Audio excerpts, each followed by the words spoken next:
ഒരു പതിറ്റാണ്ടിലേറെയായി ശില്പനിർമ്മാണത്തിലൂടെ കരവിരുതിന്റെ വിസ്മയം തീർക്കുകയാണ് കാസർഗോഡ് നീലേശ്വരത്തെ നാരായണൻ. തെയ്യക്കോലങ്ങളും മൃഗങ്ങളുടേതുമടക്കം നിരവധി ശില്പങ്ങളാണ് ഇതിനകം നിർമ്മിച്ചത്.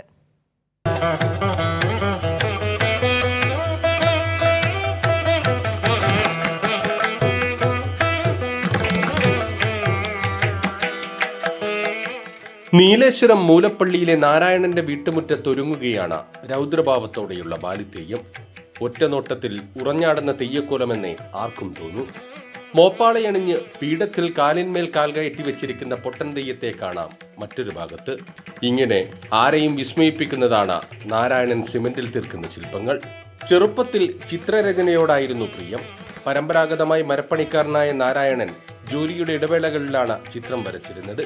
20 വർഷത്തിലധികം വരച്ച ചിത്രങ്ങളെല്ലാം പലർക്കും സ്നേഹസമ്മാനങ്ങളായി കൈമാറുകയായിരുന്നു പതിവ്. ഉപജീവനമാർഗമായ മരപ്പണി കുറഞ്ഞതോടെയാണ് 12 വർഷം മുമ്പ് ശില്പനിർമ്മാണത്തിലേക്ക് തിരിഞ്ഞത്. പിന്നെ ആ സമയത്തിന് കുറേ ആൾ നല്ല പ്രോത്സാഹനം നമുക്ക് കിട്ടിയിട്ടുണ്ടായിരുന്നു. നല്ലൊരു കലാകാരനാവുന്നില്ല, ഭാവിയിൽ നല്ലൊരു കലാകാരനാവുന്നില്ല ഒരു പ്രതീക്ഷ എല്ലാവരും കൊണ്ടായിരുന്നു.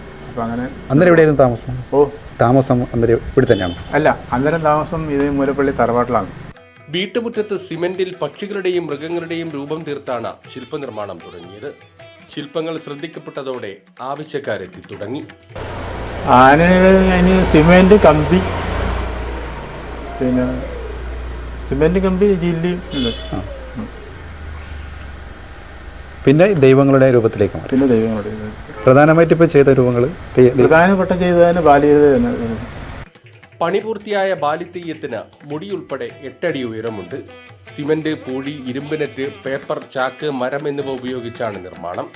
ഇനാമൽ പെയിന്റ് ഉപയോഗിച്ചാണ് ചായം തേച്ച് മനോഹരമാക്കിയിരിക്കുന്നത്. ശില്പനിർമ്മാണത്തിൽ കൂടുതൽ ശ്രദ്ധ കേന്ദ്രീകരിക്കണമെന്നാണ് നാരായണന്റെ ആഗ്രഹം.